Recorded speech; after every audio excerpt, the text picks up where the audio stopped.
I need a drink, madam. The people of St. Lucia are predominantly Catholic. Several times in the 17th and 18th centuries, this was a French colony.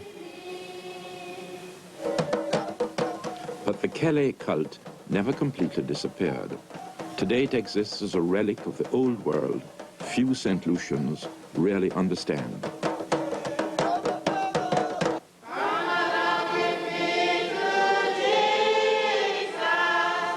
The church, on the other hand, has found a new relevance here, as local traditions have been incorporated into many of its practices.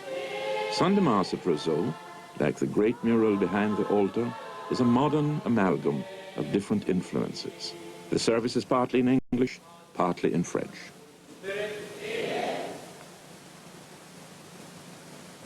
Today's preacher, Father Anthony, is based in Castries, though he comes from the neighboring island, Dominica.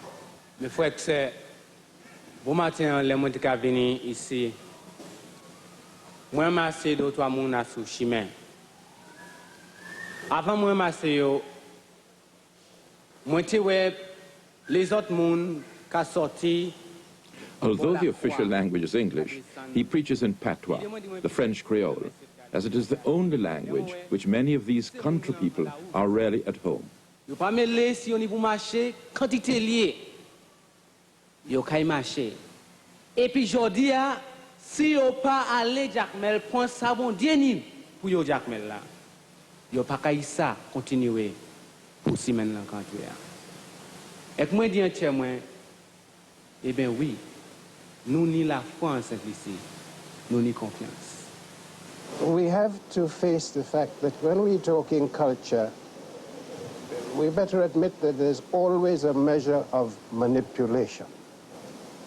The British came and they brought their national anthem, which is sung in all the schools, God Save the Queen. They brought the Anglican religion, the hymns and so on, which were absorbed by the school children.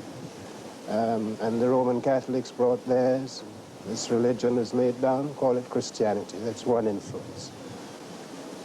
Then you have movements like Black Power, which bring shifts in emphasis and which bring a certain consciousness. They have their dirty sides. People perhaps go off the beam and exaggerate, and you get something looking like race hatred in this talk of black culture. It's a reaction to what went on before. You really have quite a hodgepodge in these parts, and you find yourself now something at the crossroads where with independence there is a deliberate effort to encourage people to stick to what has been theirs, or to appreciate what has been good in what they had before from African stock, and not to just throw it overboard and become second-rate Europeans.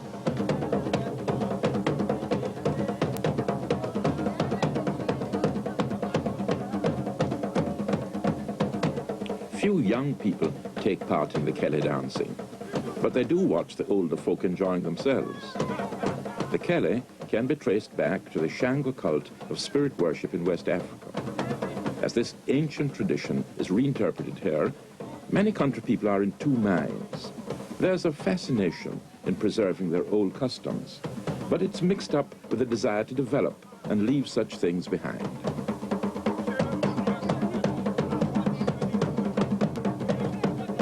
You will not find a majority of your people in Castries, your capital, particularly interested in what goes on at Piai, where you have witnessed a particular kind of African dance and so on. This would not be something that they're seeing every day. You will find it more in the country parts. That's the African aspect of things. In Castries, you will hear a lot of, and on the radio, you will hear a lot of music which is not what emanates from our mixture. Reggae, for instance, is not something St. Lucian. So to assess St. Lucia, you really have to sift a lot and not just assume, well, what goes for Jamaica goes for St. Lucia.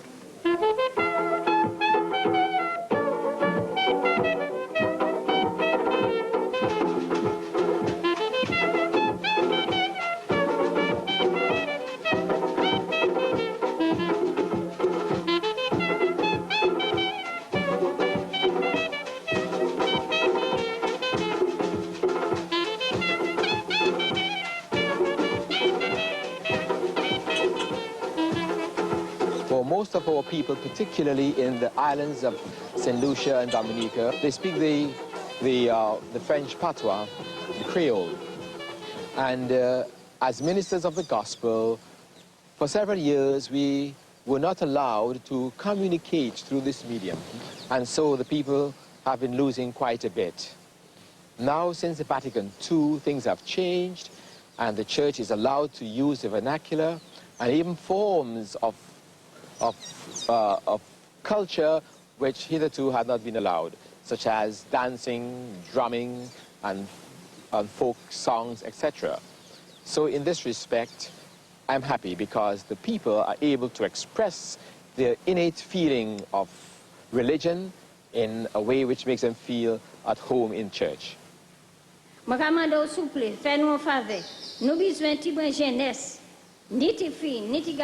As members of the Roseau Valley congregation offer their bidding prayers, you get some idea of the diversity of the island's people and the strength of their faith.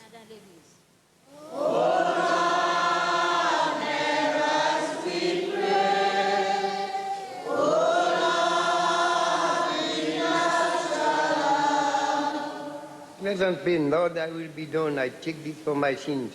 I offer up to thee my suffering together, with all that my Savior had suffered for me. And I beg of thee through his suffering to have mercy on me. Free me from the sinless and pain if thou wilt, and if it be for my good. Thou lovest me too much to let me suffer unless it be for my good. Therefore, O Lord, I trust myself to thee. Do with me as thou pleasest. In sickness and in health I wish to love thee always.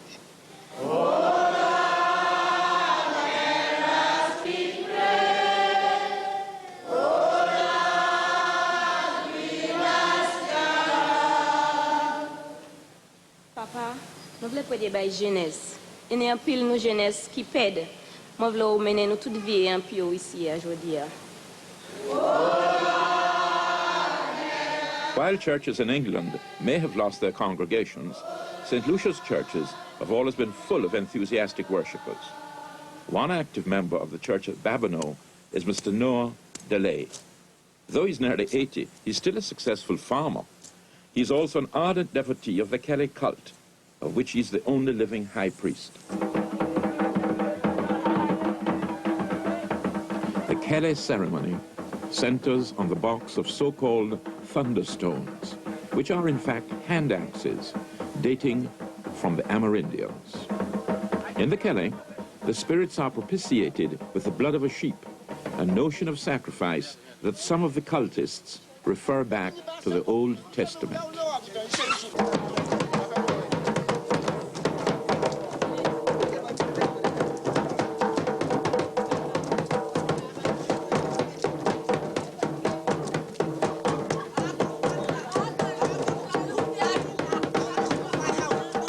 It's only one God I know. All these things doing, it's only one God. You Joseph, help me. Look after Bayon Kele. When you give in a kele, you address yourself to God. And whatever you ask, you get it. Now, I saw you at the Catholic Church 2 weeks ago. I went with you. Is it the same God there as you were worshipping yesterday? Yes, sir. It's only one God. Only one God. Only one God. But what you call him in the Kele ceremony? How you call the God? Yes, yes. Ekemio. Ekemio Kelele.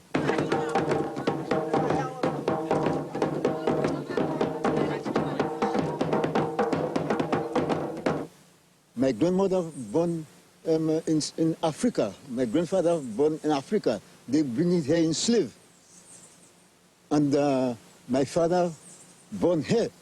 And I didn't know my grandfather, but my father, I know he and he teach me. Now, you know what part of Africa your grandfather came from? I believe it's a kitty. A kitty.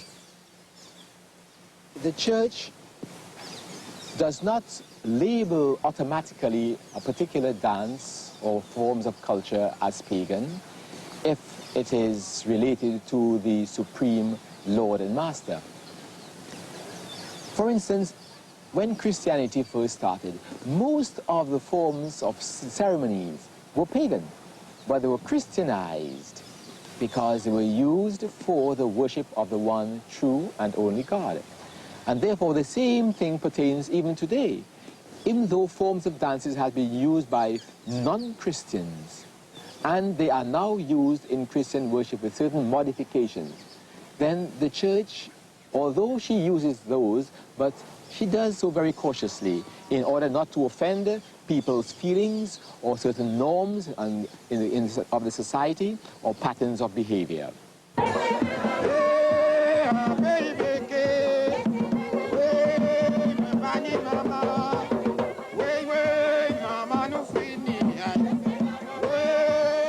Another cultural tradition, strongly discouraged by the church until recently, was the local style of folk dancing at Pi, on the remote south coast of the island.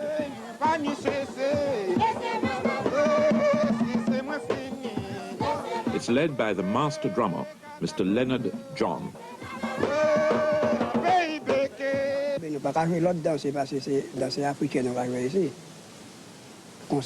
That's an African dance I'm drumming.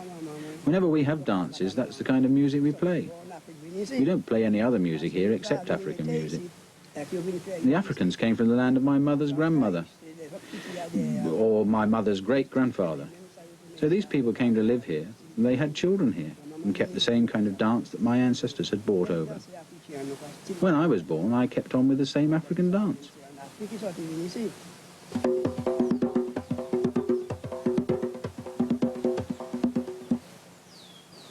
Well, right now in PI, I'm a fisherman.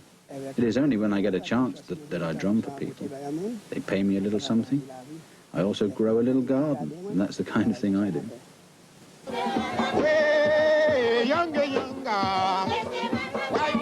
I think you can imagine what it was that the church didn't like. Respectable society didn't like it much either.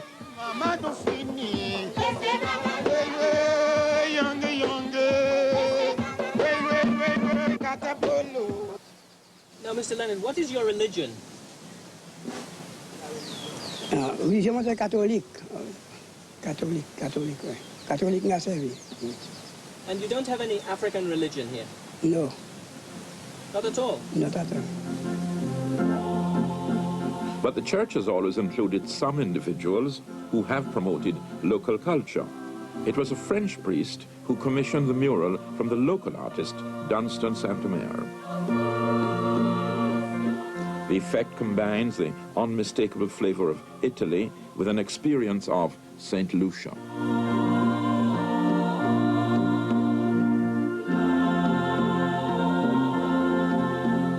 This setting of Lord Have Mercy was composed by Charles Cadet, who is a St. Lucian civil servant and diplomat.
The chapel, as pivot of this valley, round which whatever is rooted loosely turns, men, women, ditches, the revolving fields of bananas, the secondary roads, draws all to it, to the altar, and the massive altarpiece. Like a dull mirror, life repeated there, the common life outside, and the other life it holds, a good man made it. When Dunstan first completed that mural, I think it took a great deal of St. Lucia by storm. Not that there was an overwhelming rush down to see it, but as the word got around and people did go to see it, and I think within the community itself, it sparked off quite a lot of comment and of interest and to a certain extent concern. Because for the very first time you were seeing the actual people who live in an area portrayed inside of a church, which has always been a very protected, sacred sort of receptacle. And to have the actual faces of the people surrounding was quite something. To me, you know, the most important religious painters are Italian. You know, for instance, the first Italian great painter, of course, that influenced me naturally is Michelangelo. My statement, as you can see in the Rosa Church, is that Christianity is a universal religion, and anyone can become a Christian. And therefore, if I am a St. Lucian Christian, therefore, I can't be an Italian Christian. So if I were to express Christianity, it has to be expressed, you know, in my St. Lucian terms.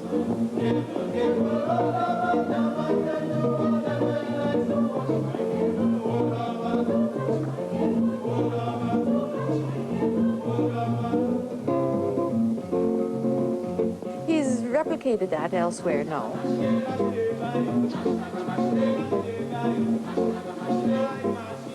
One of my favorites is the Monchy Church, St. Rose of Lima, where he celebrates the Feast of La Rose, which is very, very St. Lucian, and has in there, as usual, himself. He's always there. This time he's the King of La Rose. St. Rose of Lima was the first saint canonized in the New World. Born of a Puerto Rican father, her concern for the poor inspired an enormous following in the Americas. In St. Lucia, the tradition of masquerade is promoted by the La Rose Society.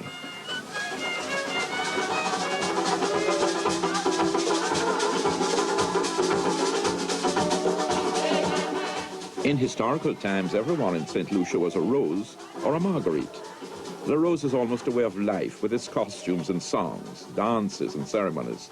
The original inspiration was religious, but its present-day appeal, like that of Carnival, is universal.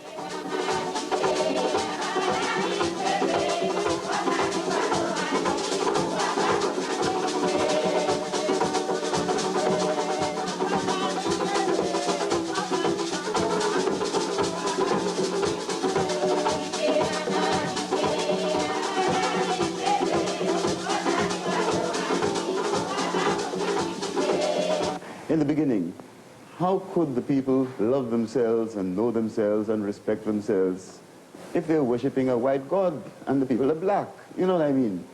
It's just incongruous. It just can't happen. God is their father, you know, and God is white and they are black. There's a little infidelity somewhere, you know what I mean?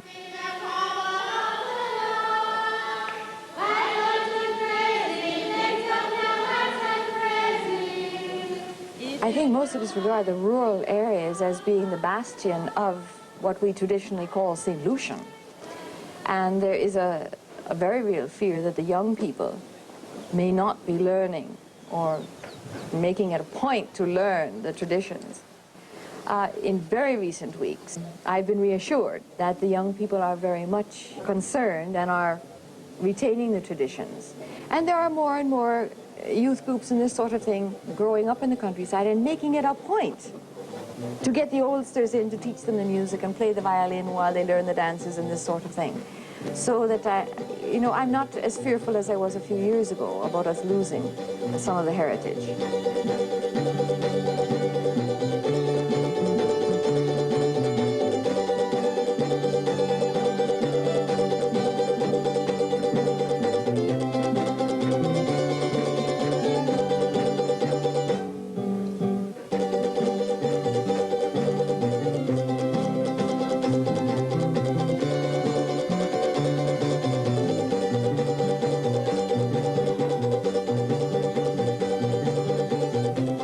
Babano String Band, average age 65, play mostly on homemade instruments as they have done for more than half a century. The dancers are a little older and include a debonair Mr. Noah Delaire and partner.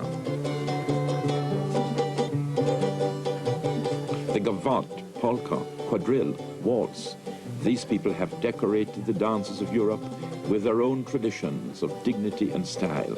It's something St. Lucian that goes very deep, despite the self-conscious amusement of the young onlookers. The most important thing to me about the human being is his spirit. And in the West Indies, we have a little problem. And that problem is, you know, our slave inheritance. And many of us do not realize how much we are still enslaved. We have got,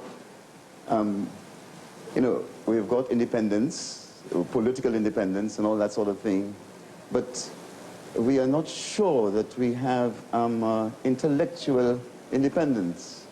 So I thought, in a country like St. Lucia that is dominated by the spirit, in the case, meaning that, you know, it's such a religious country, now, through religion, I can make a powerful statement by showing the people, by freeing the people. And the best method of freeing the people is by making them love themselves and respect themselves and know who they are.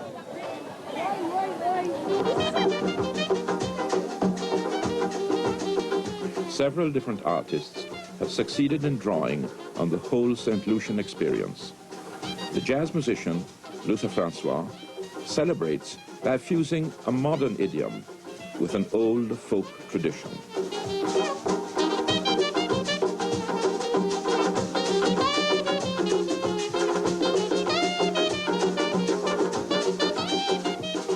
After so many bottles of white rum in a pile, after the flight of so many little fishes from the brush that is the finger of St. Francis, after 5,000 novenas and the idea of the Virgin coming and going like a little lamp, after all that, your faith like a canoe at evening coming in, so that from time to time, on Sundays, between adorations, one might see, if one were there and not there, looking in at the windows, the real faces of angels.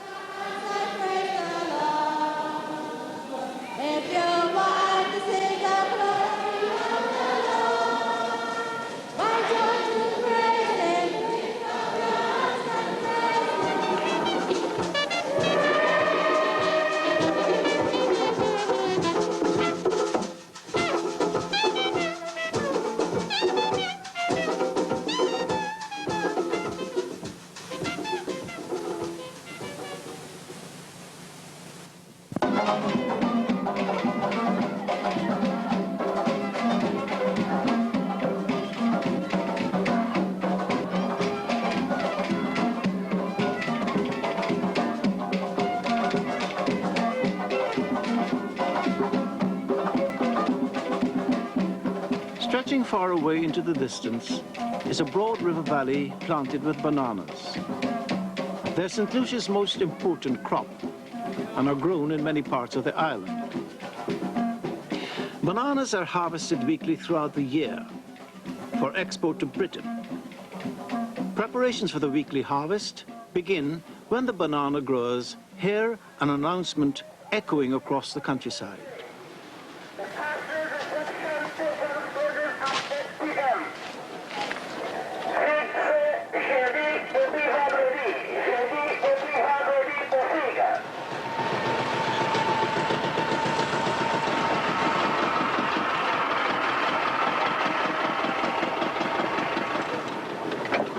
For many of the islanders, this is an important opportunity to earn money. Lots of people are needed to help bring in the fruit.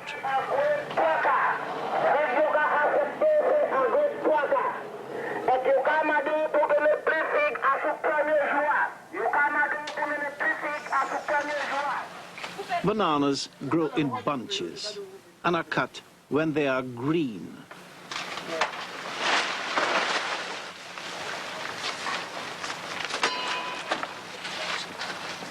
Faut couper bien.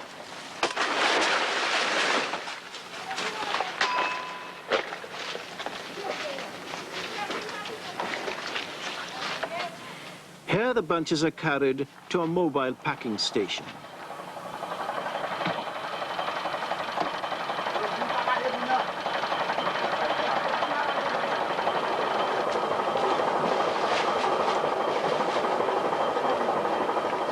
Then the bananas are cut from the bunch into hands.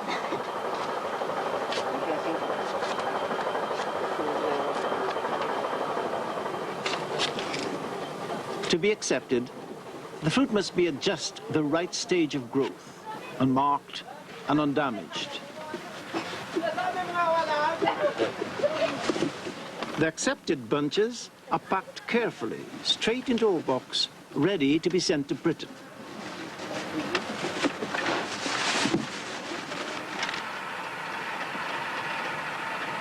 In this particular part of the island, the boxed fruit is carried by train.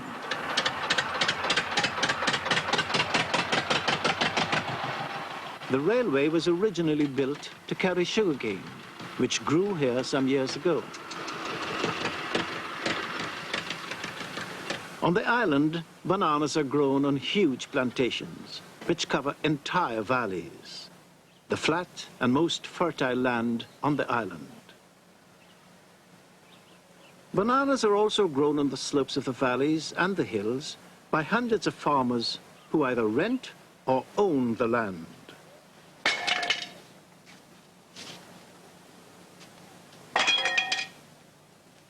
Living here is one of the many banana growers on the island, Mr. St. Omer St. Mark and his family. Like many St. Lucian farmers, he grows a variety of crops and land he was lucky enough to inherit. How much land does he have? This acre, 10 acres of land, that's what I farm. My plantation is a mixed one. I've got bananas, plantains, tanya, dasheen, breadfruit, coconuts, oranges.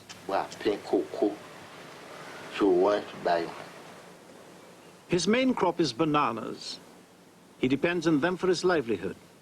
Each plant takes about 10 months to grow. The fruit forms from a flower in clusters of tiny fingers. The fingers start by growing downwards. As the petals fall away, the fingers start to grow upwards. Each plant produces just one bunch of bananas.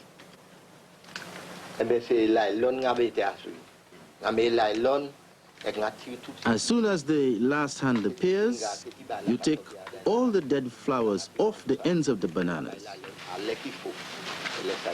Then you cover the bunch with a polythene bag to prevent insects attacking the fruit.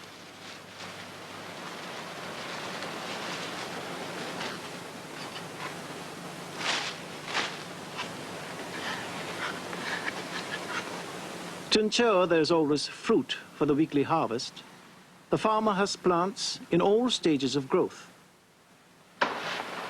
It's only fully grown bunches that are harvested.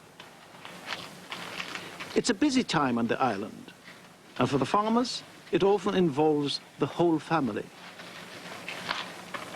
Brian, the farmer's grandson, has taken the day off school to help. It's hard work in the tropical heat.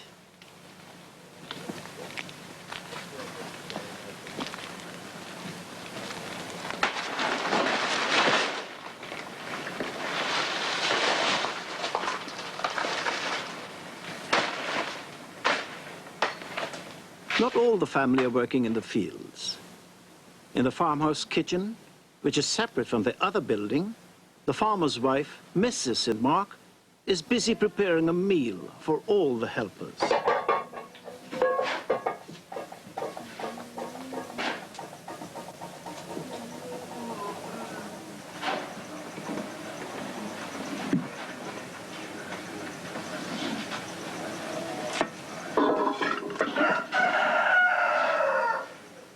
Under these leaves is roasted breadfruit. It's grown on the island too, and is one of the basic foods amongst the local people.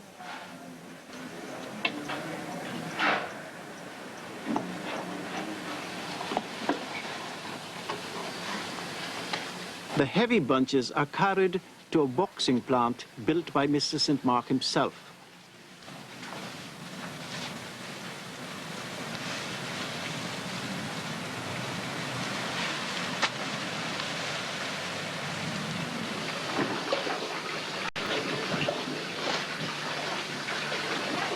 Any damaged bananas are cut off from the hand and usually left to go to waste. Another member of the family who's helping out today is Hester. She just come home from school.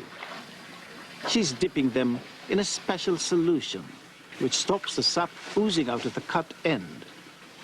Then they're washed and dipped in another solution which stops them from going bad.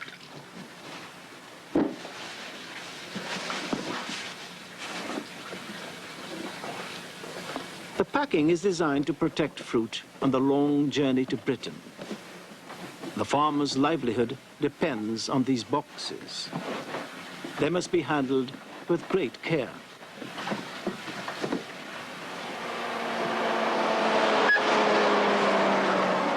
The island's entire harvest is taken by trucks and vans to a waiting ship. It calls at two ports on the island, one in the south and the other in the north. One final check on quality before they're loaded into the ship. At the docks, more people are needed to help load the boxes. Their jobs depend on the banana trade, and not only on this island. The ship collects bananas from 3 other islands nearby.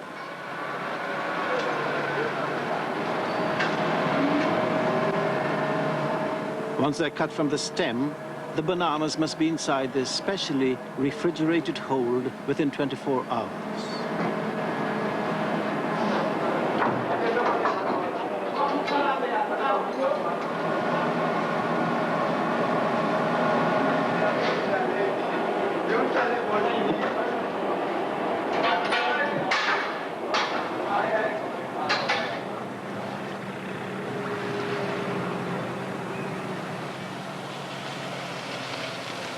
Mr. and Mrs. St. Mark use the money they get for their bananas to buy the things they need. Mr. St. Mark has managed to buy a van, and that's not something every farmer can easily afford. His house is built of concrete. Many others live in wooden houses.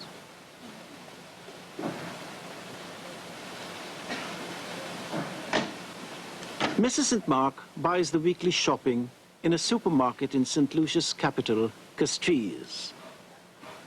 She depends for many of her purchases on things produced in other countries. These noodles are local. The margarine is from Barbados. The onions from Holland. The spice from Jamaica. And the latest purchase, a washing machine from Britain. A luxury few islanders could afford. Banana, banana, banana, ripe and green. Banana. It is now midnight, and the ship is preparing to sail. Check your headline. Check your headline, Jimmy. It's a very modern ship with a crew of 48. Half ahead. Yet more jobs dependent on the banana trade.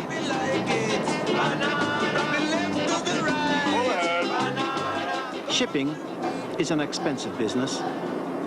The most expensive part of all is the fuel needed to get the ship across the Atlantic.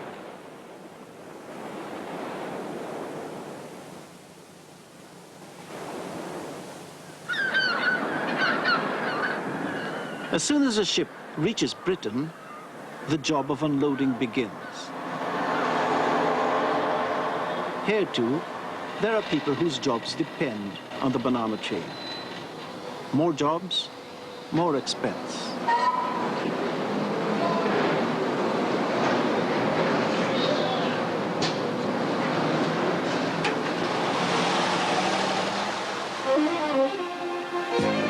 From the ship, the bananas are taken down fast motorways to all parts of Britain.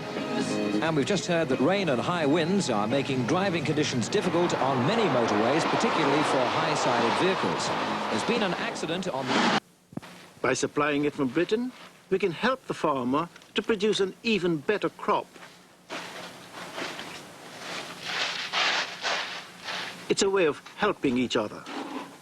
But of course, the fertilizer costs money. Something else the farmer needs is weed killer. Again, it's something made in Britain, but it's something he has to buy. We am also fait ma pile pisi en pile à d'un reject pour même ça fait les spots là. I am losing a lot of money because so many of my plants are damaged by leaf spot. This affects the fruit. Leaf spot is very damaging. When the plane sprays from the air, that is not enough. Some time ago, they also used hand sprayers to spray below the leaves. When it's windy, the spray is blown away from the plants, and then, of course, the plane does not return until its next schedule. But it must be about 3 weeks since they last sprayed. These days, they do not spray very often. They spent a couple of days in this whole big area and have not seen them since. I, however, hear the plane passing, going elsewhere. On sait quoi il passe, moi 2 jours il passe pour toute place là, nous pas aimerait encore. Bon, moi quand ni ka passer de là kay l'autre bord. There are several diseases that can cost the farmer his whole crop. So can the weather. Banana plants are delicate and easily broken in high winds or heavy rain. So, at the end of the day, what's left for the farmer?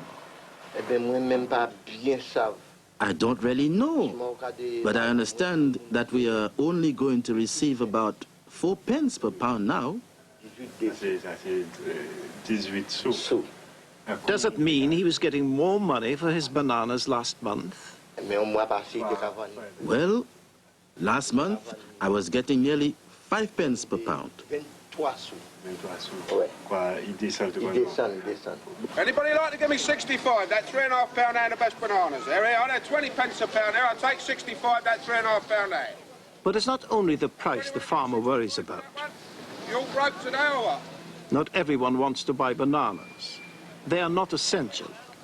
And there are plenty of other fruit to choose from. And there are plenty of other countries growing bananas where costs may not be so high.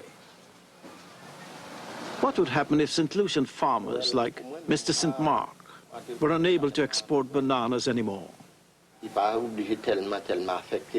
I am getting old, so that perhaps it's neither here nor there for me. But for the young people, it will affect them most seriously, because there is little alternative work for them.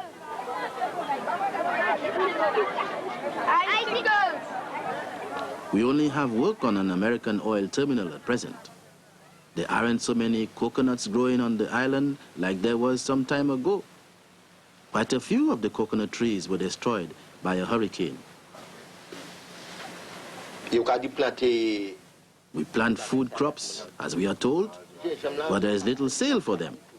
You take them to the market, and the food remains there. People haven't got the money to buy. Also, there is a surplus of food crops, and we should be shipping them to other countries. We were told to plant all kinds of crops, but you cannot get a good enough price in the markets. You cannot depend on food crops. Bananas are the most dependable. There are no great benefits, but at least you can obtain enough to buy some of your needs, but not from the other crops. C'est à d'un nous ça d'un pour nous débattre même il va nous avoir un bénéfice mon cas ça manger à celui mais pas les autres bah là 20 pence a pound best bananas. I take 65 or £3.5 down there. Mr. St. Mark is lucky. He's done well for himself. Do you think it's a good idea for a country like St. Lucia to be so dependent on just one crop?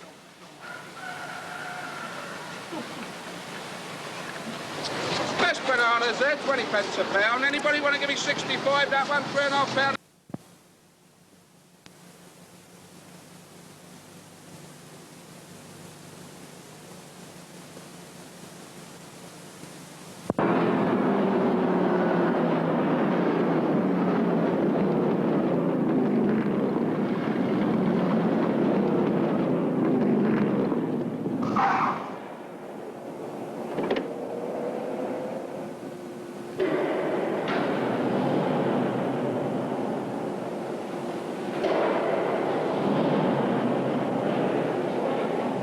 Hi, Andy.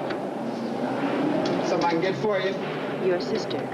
Look, why don't you and Crawford and everybody else just get off our backs? Just leave me and Tiffany alone. The guys that killed Doodlebug last night aren't going to forget about Tiffany. It's not their style. They're probably out looking for her right now, and they'll find her. Now, her only chance is if I get to her first.